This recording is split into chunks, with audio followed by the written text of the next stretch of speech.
Hello, welcome to this NPTEL massive online open course, Phonetics and Phonology, a broad overview. We have been talking about phonology, but we talked about phonemics, features, and also about rules and how we formalize rules. And in this class also we'll continue in this lecture talking about phonological processes and alternations. So what are alternations though?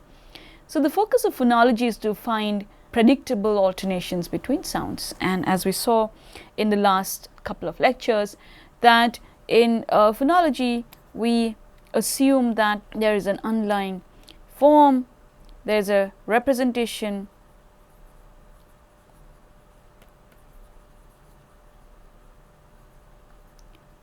and we have rules, and as a result we get our surface representation. And we have seen this in our previous lecture also, that the application of rules give us this surface representation. So the alternation and then this surface representation is determined by the environment in which the phoneme occurs. This alternation occurs due to or because of some phonological processes, and there are very many phonological processes in various languages, and they have been analyzed in great detail. And what are those? Those are called processes of assimilation, harmony, metathesis, palatalization, labialization, and consonant harmony, vowel, and voicing assimilation, and other processes. We can represent processes which characterize alternations by means of rules. Rules are formal statements which express the relationship between units on the different levels of the phonological component. And now what we saw just now, that these rules are basically formal statements of a process happening in a natural language. So the rules are formal statements which express the relationship between units on the different levels of the phonological component. And these alternations are nothing but processes which are a part of a native speaker's knowledge of the language, and which are then expressed, formalized in terms of rules. And these rules show nothing else but the alternations. And so at the risk of repeating the thing, we have to keep this in mind, that formalizing rules is nothing but expressing the fact that this knowledge is there in the native speaker's knowledge of the language, and the phonology tries to capture the mental organization, the representation of that knowledge through these formal devices. The aim of generative phonology is to give formal representation of such knowledge. And suppose we talk about English plural. The English plurals are classic examples of phonological alternations. So, the, is. And so we have these alternations like cats, dogs, and horses. An alternation in voicing for the root final fricative, for instance, thief versus thieves, or house versus houses. And then we have electricity, or medical versus medicine. And so the ones that you see in red, there's something happening there. So we can see a change. The change is called the alternation. Now, why is this happening in English, that repeatedly we see things which involve a voicing property? Now, just for the sake of bringing in something, that when we looked at articulation, this is our voicing. So this is our voicing, our vocal fold voicing, which happens as a result of the vocal fold vibration. Now we are looking at the phonology, but we have to bear in mind that these are the different levels, linguistic levels, that we are talking about, and there is some relation of one with the other. And this is a voicing that we're talking about. This is a voicing that we had seen when we had talked about articulatory phonetics. Okay, now this voicing is a process in English, and in process which shows up in the morphology. So why are we saying morphology? Because remember that this is now a English plural that we're talking about. We're not talking about simple words without any morphological more morphological component. We're not talking about simple words without any morphological complexity. We're not talking about just cat. We're talking about what happens when we add the plural morpheme to it. We're talking about what happens to dog when you happen the plural morpheme to it. It changes. It changes its voicing property. Similarly, if we have thief versus thieves, house versus houses, and then we have some others like this is not, as you can see, this is not the cur to sir change, is not a voicing change, it is a change from stop to fricative. So this is happening in the presence when the morphemes are there in the word. Alternations are therefore of various types, and alternations can occur in the phonetic environment, and we saw that when we saw the English flapping roll, we saw that with English aspiration. There we did not invoke anything with regard to morphology, but here the morphology is important because it's the plural morpheme which is behaving in a certain way. So alternations may occur when the phonetic environment is met, but they may be also sometimes found only in the presence of a particular morpheme, and they can also be restricted to some specific lexical items. So morphemes can be the target of phonological alternations. Also, it may be just a phonetic context regardless of whether there is a morphemic content to it or not. Also, sometimes it can be specific lexical items, as we just saw with the example of electricity or medicine. So now phonological alternation, sometimes we can have addition of morphemes, but still the phonetic environment may be just there. So this data is from Choctaw, it's from again Hayes 2009 Introductory Phonology. And something is happening here. You can see the symbol for the R vowel, which is represented with these two dots, and those dots are used to show length in linguistics. Now we can see the original word pisa, but then we see that that it's lengthened in various places. It's pisa, pisali, or pisachi, or chipisa, or chipisali, or chipisa chi, or pisachis, pisachili, pisachili, or chipisachili. Okay, so not all R's are lengthened. So this R here is not lengthened. Only this R is lengthened. This R is lengthened. This R. Now we see a repetition of something. It's not the vowel R which is being the target of lengthening. The target of lengthening is something else. So this is called rhythmic lengthening. So the pattern here is that the second syllable is lengthened. So whenever we have a second syllable, or whenever we have a fourth syllable, and so this 1, 2, 3, 4, so the fourth syllable or the second syllable is lengthened. So what is happening here? Even numbered syllables are long, and unless they are in the final syllable. So unless they are in the final syllable, why is necessary? Because in words like chipi, sali, this li is not long. So initial and final syllables are not lengthened. Final syllables, even if they are the fourth syllable, they are not lengthened. They must be between two syllables. So that's why the second and fourth. So this is now one type of phonological lengthening. Even if we have more data, we see this happening. So this is second vowel lengthened here, second vowel, and second and fourth vowel, second and fourth, second, fourth. So if we have a very long word, then we have second and fourth as well. The final one is not lengthened even if it is an even numbered syllable.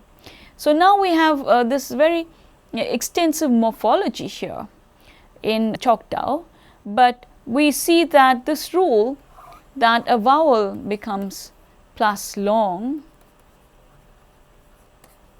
in the environment where it is between one consonant and one vowel is repeatedly, iteratively applied left to right, but this is not applicable if this VC, CV is in the final syllable. Okay, and this is only applicable to even numbered syllables counting from the beginning of the word. Now this is a phonological alternation, and this happens irrespective of the morphemes. So it's not dictated, it's not determined by the property of the morphemes which are being added to the word. So the phonology is the phonology of the word, the phonetic context is given by the addition of the morphology, but the morphology per se is not determining this alternation. So going back to the English examples that we have, the form of the plural depends on the nature of the last sound. So if the noun ends in sibilants like sa, za, sha, ja, cha, ja, it takes is. So these are called sibilants. And whenever there is a sibilant in English, so whenever you have a word like horse or course, etc., then we have it takes is, horses, courses, etc. And however, this rule is applicable of the rule of adding is in plural forms is applicable when it ends in a the word ends in a sibilant. Otherwise, it is a voiceless non-sibilant. It takes the voiceless alveolar fricative sa. So if the final sound is a voice non-sibilant, it takes a voice fricative za. So now note that again, coming back to morphologically conditioned alternation, so this alternation is different from the Choctaw alternation that we have just seen, because the Choctaw alternation is not conditioned by the morphology. So the phonetic environment alone is not the most important requirement. So we can take examples like dance or lens. These are counter examples which do not require. So we do not have the sa changing to z because the preceding na. So no, that did not happen. The final fricative agrees in voice with the preceding sound only if it is the plural. That is only in the context of these morphemes. Other examples include the past tense markers the, id in English. So we have ta, the, so the past tense marker, and for instance, pat, patted,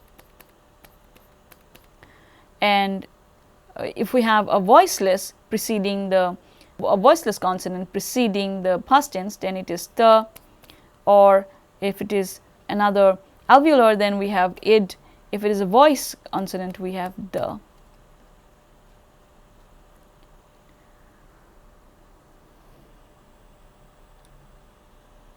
So fricatives are voiced between voiced segments.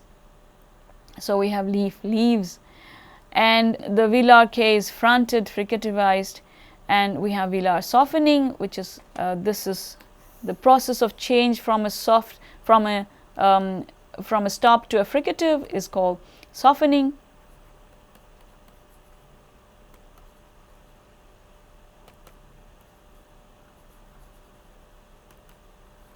And also some morphological conditioning. For example, there are others like trisyllabic lengthening in English. So, and also the other non-phonological alternations which does not involve phonology. For instance, go, went, where there is no relationship, we cannot see any phonological process happening when go becomes went, or when good becomes better or worse. So rule writing, as we know, or as we saw in the last lecture, the rule of velarization in English. So if we have lateral, becomes velarize if there is a following consonant or if it is the word final position. and other types. So now we have just looked at how phonological rules interact with morphology, and morphology can modify the environment where the sound occurs by adding more phonological morphological substance. So we have pre-glottalization, it can become a continuant, a minus continuant become, and minus voice can become constricted glottis in the word final position. And more familiar with us is the tapping rule, which we saw in one of the last lectures in English. So this tapping rule is that t becomes the tap when it's between vowels where one is minus stress and where one is stressless. And the aspiration rule that we know, this SG stands for spread glottis. So minus continuant minus voice becomes spread glottis when in the situation where it is in a initial stress position, or it is in a syllable initial position.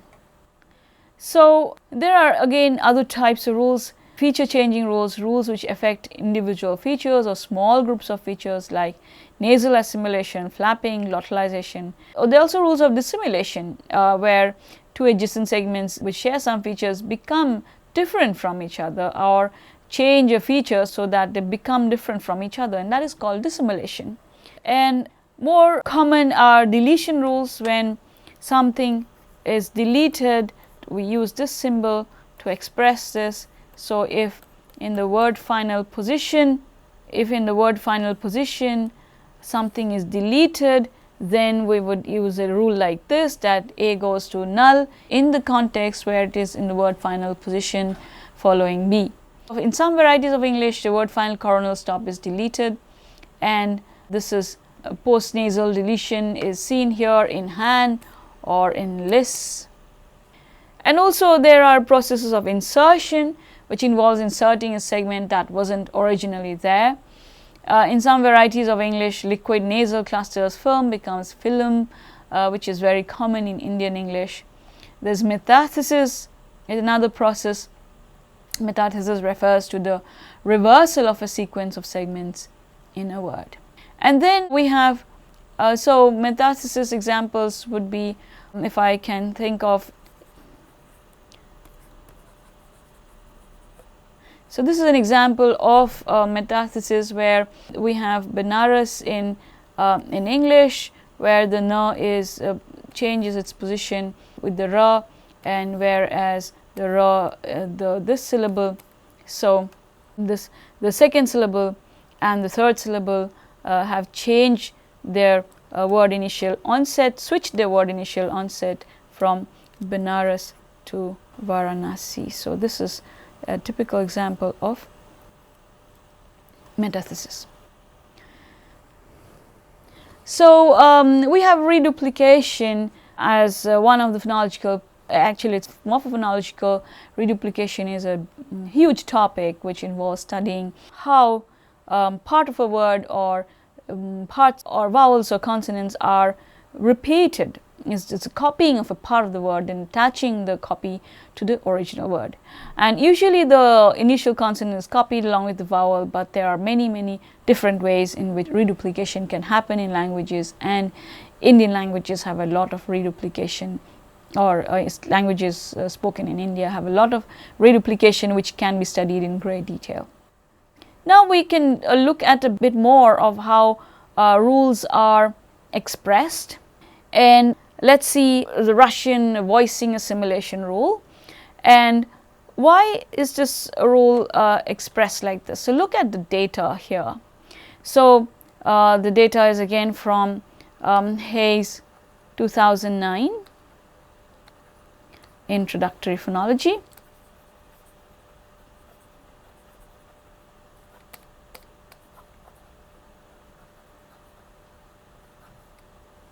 So underlying form is from, is ot mami, here it's from mama. Pod is a locative preposition, it's a pod, mamo, under mama. So this is showing from and this showing under. And if we have two words here, if we say from grandma or we say under papa, then what happens to ought and pod? So ought can change from t to d. Why did this alternation happen? And pod has this alternation of d to t. Why? Now, why do we have this reverse alternation in the two words here? Because as is obvious that here, of course, we have two different words. Here we have a nasal, otmami and podmamoi. Here we do not have a nasal in babushki, which means grandma. We have an obstruent. Similarly, we have an obstruent. And in the presence of obstruent, then t and d can change their underlying form. So t can become d and d can become t. So they can become reverse of each other. And depending on what the following consonant is. And the following consonant may change from a nasal to a voiced obstruent, and then t will change to d, the voiced counterpart, and d will alternate with t, the voiceless counterpart if there is a following voiceless obstruent. So here we have a voiceless obstruent, and so we have t. Here we have a voiced obstruent, so we have d. So there is alternation from t to d and d to t, d to t, yes. So how do we express this? So an obstruent takes on the voicing of a following obstruent. And why are we expressing this with this notation of alpha? Because we are trying to capture the change, the alternation, that the minus sonorant will either become plus voice if the minus sonorant is plus voice, or the minus sonorant will become minus voice in the context where the sonorant, minus sonorant, is minus voice. Basically, these two have to match. So it has to, the alternation, the result of the alternation has to match with the voicing feature of the following minus sonorant. So if it was underlyingly minus voice, it will become plus voice. If it was underlyingly plus voice, it will become minus voice. And that is captured with this, with the use of the alpha voice, which means alpha, if this is minus, this is also minus. If this is plus, this is also plus. So sometimes this can be expressed with an I, so index, and showing that whatever value of the voice is, if it is plus, this will be plus. If it is minus, this will be minus. We also look at a bit of English phonotactics. English phonotactics is with regard to nasal obstruent clusters. So these are all nasal obstruent clusters in English. NC. Clamp, blunt, honk. Okay. So, and we can take more words if we can think about them. So if we have, so let's think about plant or camp or scent or lamp or tank. What we see here is a repetition of the place of articulation of the following consonant in the nasal that we see there. And so if this is t, this is also n. If this is p, this is also m. They're both labial, they're both alveolar. If this is velar, this is also velar. So what do we see here in English phonotactics? In English phonotactics, now we have an example which shows that a in an NC nasal obstruent cluster, if a following consonant is, if a following obstruent is labial, then the preceding nasal is also labial. If following consonant is alveolar, then the nasal is also alveolar. If the following consonant is velar, then the nasal is also velar. So in English phonotactics then, nasal shares the place of articulation of the following obstruent. So like the Russian example that we just saw, we then have to express this by showing that the nasal and the following obstruent share the place of articulation. Okay. So in an NC nasal obstruent cluster in English becomes the nasal obstruent cluster in English, the nasal obstruent shares the place of articulation of the following obstruent. So we can either index it and show that the so we can just show that this place of articulation of the obstruent is the place of obstruent of this of the nasal, which is preceding the obstruent. So the nasal and obstruent, showing that the nasal and obstruent share the place of articulation there, and that place of articulation is the place of articulation following obstruent. Now, although we have to remember that this is a bit simplistic generalization of the of English phonotactics, because we may have other examples where, for instance, like examples like invade, etc., or even other examples like infallible or etc. So what happens in those words is that this nasal and this obstruent, they don't share the place of articulation, and then we may have to express that part of the data as saying that whenever there is no corresponding place of articulation for the nasal is alveolar. So this is just to show that if there are phonotactic rules in languages which can be expressed like this.